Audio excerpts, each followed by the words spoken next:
C'est d'abord une écologie de l'être humain, la non-violence. Ma lutte va être à travers la parole.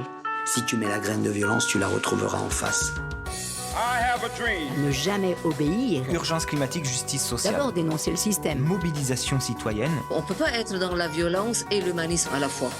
La force de la non-violence. Article. La mère de toutes les violences ou le père. Au moment où j'écris ce texte, on vient d'imposer aux enfants de 6 ans de mettre un masque à l'école. La situation sanitaire est suffisamment grave, nous dit-on, pour en arriver là. Personnellement, je ne comprends pas comment les conséquences d'une telle violence, mettre un masque sur la bouche et le nez des enfants, ne sont pas davantage questionnées, sachant que les enfants ne pourront pas utiliser le masque comme nous sommes nous-mêmes censés le faire sans y parvenir, c'est-à-dire sans le toucher, sans le mettre sous le nez et en le changeant toutes les 4 heures. Mais bon, l'institution est plus forte que nous et nous sommes plus forts que les enfants, n'est-ce pas? Alors pourquoi s'émouvoir de cette énième violence dont sans doute personne ne va mourir alors que le Covid tue? Les enfants, de toute façon, n'ont jamais le choix. Quoi qu'on en dise, enfants rois ou pas, ils doivent accepter sans contestation possible les directives des adultes. Et de ce que j'observe en ce moment, nous sommes traités nous aussi de cette manière par les institutions. Dans cette crise sanitaire, qui pourrait dire que nous avons accès à des informations transparentes quand nous sommes abreuvés d'injonctions contradictoires à longueur de journée? Néanmoins, nous devons obéir sans avoir véritablement la possibilité de comprendre pourquoi.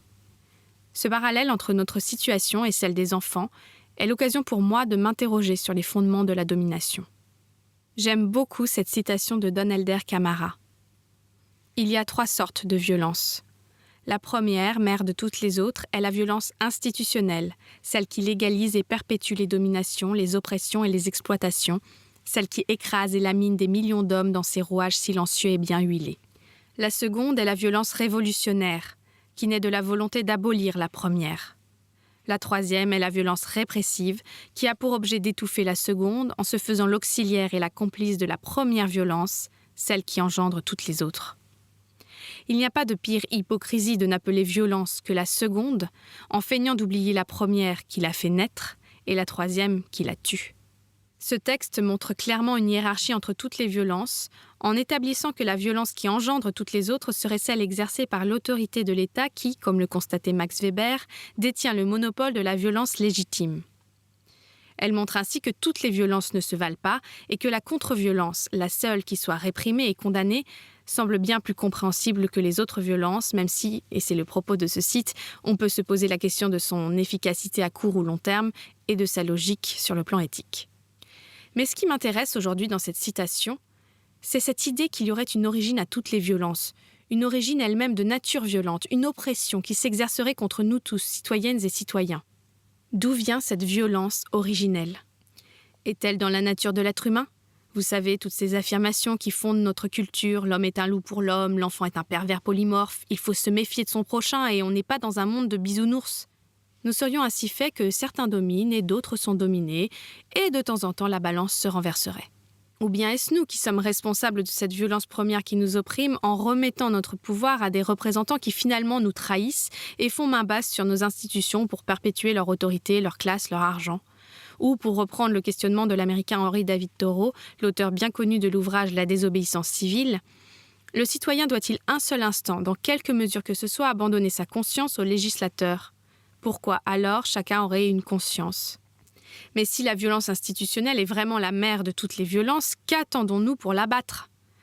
Vous me direz, il n'est pas si facile de s'en prendre au système étatique, quand on voit la violence légitime, n'est-ce pas, avec laquelle les anarchistes ont été persécutés au cours des siècles, et je vous renvoie à l'excellent documentaire d'Arte « Ni Dieu ni maître, une histoire de l'anarchisme ». Cela donne vraiment l'impression que la structure sociale et juridique qui nous gouverne est une entité à part entière, qui décide pour nous et sur laquelle nous n'aurions aucun pouvoir puisqu'elle détient les armes. Cependant, certaines ont essayent de s'extraire, de vivre différemment, de fonder des communautés hors système.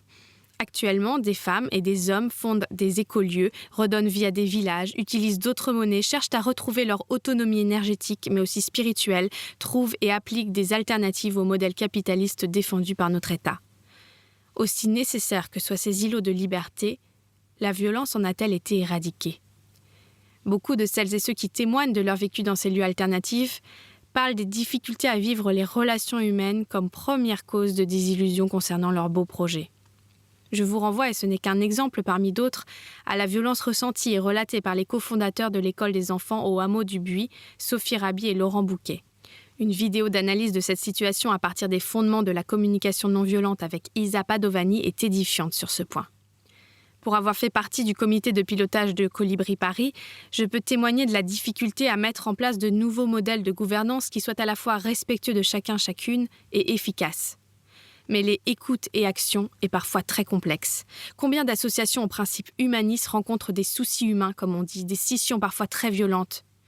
Pourquoi ne parvenons-nous pas à vivre nos beaux principes? Non pas parce que c'est dans la nature de l'homme, les neurosciences ont montré que l'empathie faisait partie de nos capacités innées, mais bien parce que c'est dans notre culture. Et il semble que nous nous acharnions à occulter une composante essentielle de cette culture, une grande ignorée dans cette équation, une cause des causes, un chaînon manquant, comme le dit Emmanuel Arrojo dans un article inspirant que je vous citerai plus loin. Cet inconnu au bataillon qu'on envisage si rarement comme l'origine de la mauvaise santé et de la violence de notre monde, nous nous construisons grâce à elle, ou peut-être faudrait-il dire, nous nous détruisons à cause d'elle. Elle, notre enfance. La façon dont nous traitons nos enfants peut changer la face du monde. Réfléchissons un peu.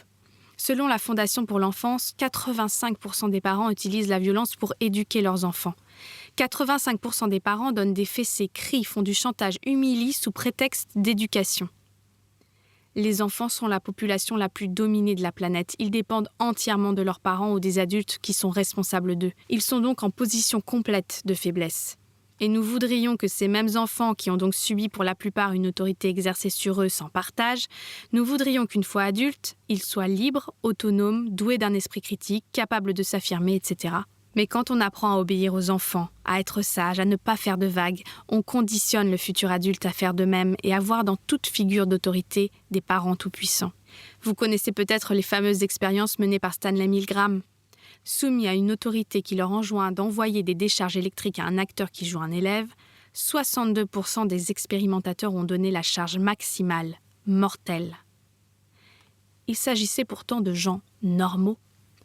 Alice Miller, dans ses ouvrages, ne dit pas autre chose quand elle dénonce la pédagogie noire à l'œuvre dans l'Allemagne du début du XXe siècle. Et quand on sait que la plupart des nazis interrogés au procès de Nuremberg en 1946 ont affirmé qu'ils n'avaient fait que suivre les ordres, je dirais donc, à la suite d'Emmanuel Arrojo dans son article « L'enfance, le chaînon manquant, une pinte de plus » avec Pablo Servigne et François Ruffin, que l'enfance est politique. Je la cite. « Quand et comment s'acquiert une culture, des valeurs, des croyances, des habitudes? À quelle période de la vie croyez-vous? Par l'intermédiaire de qui pensez-vous » Elle vous brûle les lèvres, la réponse. L'éducation. Pas simplement l'instruction, mais toute notre manière d'élever les enfants, à l'école comme à la maison, ce qu'ils vivent et impriment dans leur chair. Interrogeons-nous, dans notre enfance, est-ce qu'on nous a fait confiance? Notre voix a-t-elle compté? Avons-nous pu faire nos propres choix? Avions-nous l'espace pour affirmer un point de vue différent? Notre créativité a-t-elle été encouragée? Est-ce qu'on nous a demandé notre consentement pour toucher notre corps? Ou, pour rebondir sur une actualité brûlante et tragique, je reprendrai dans la même veine les mots de Thierry Pardo. Les enfants à l'école ont-ils la possibilité de vivre une liberté d'expression aussi large que celle qu'on veut leur enseigner? Peuvent-ils être Charlie? Peuvent-ils faire un journal satirique brocardant leur professeur, leur directeur, avec le même mordant, la même tendre cruauté, la même irrévérence que celle qu'on leur montre dans le cours qui en parle? En un mot, cette liberté qu'on leur fait miroiter à l'extérieur de l'école est-elle en vigueur à l'intérieur? Et aujourd'hui, on met des masques aux enfants. Du point de vue de la liberté d'expression, le symbole est fort. Si l'on considère la famille comme la première de toutes les institutions, la citation de Don Helder Camara fonctionne à merveille. À ceci près que la mère de toutes les violences peut tout autant être un père ou conjoint du même sexe, et de toute façon c'est souvent un système, le système familial déjà, que l'enfant subit.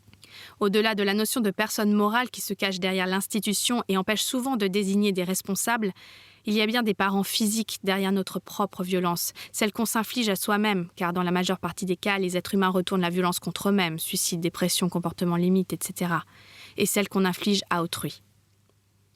Mais c'est si difficile d'aller explorer notre propre éducation, de remettre en question les violences subies enfants, en d'autres termes, de remettre en question nos parents, et de se remettre en question en tant que parents. Pourtant, c'est le seul moyen de ne pas reproduire. Je crois que seul un travail de sensibilisation à grande échelle pourrait aider la société à prendre conscience de la cause majeure qu'est l'enfance, car il ne s'agit pas non plus de taper une énième fois sur les parents. C'est toute notre culture qui est à refondre, et cela passe par le fait de mettre en perspective sa propre histoire, d'aller chérir à nouveau son enfant intérieur, de lui donner la main, en ayant conscience que nos parents, pour la plupart, ne sont rien d'autre eux-mêmes que des enfants qui n'ont pas été suffisamment respectés, parce que nos grands-parents eux-mêmes, etc., etc. Brisons enfin ce cercle vicieux pour entrer dans un cercle vertueux. Il n'y a pas de parents parfaits, comme dirait Isabelle Filiosa, qui sera mon invitée dans le prochain épisode. Mais nous pouvons déjà commencer à cheminer vers une meilleure reconnaissance de la personne qu'est l'enfant et de la personne que nous avons été enfant. Nous pouvons nous informer, en tout cas, nous devrions être informés. Alors quid de la poule ou de l'œuf, de l'origine de toute domination, de la violence structurelle versus la violence personnelle? Je ne me prononcerai pas, tout est tellement imbriqué. Mais le fil d'Ariane à dérouler, selon moi, mène à notre enfance, à notre regard sur les enfants, à notre considération pour les êtres humains qu'ils sont, à notre respect de leurs droits fondamentaux. Mère Teresa ne disait pas autre chose quand on lui a demandé « Que pouvons-nous faire pour promouvoir la paix dans le monde ?» Et qu'elle répondit ceci : « Rentrez chez vous et aimez votre famille. La paix du monde commence à la maison. »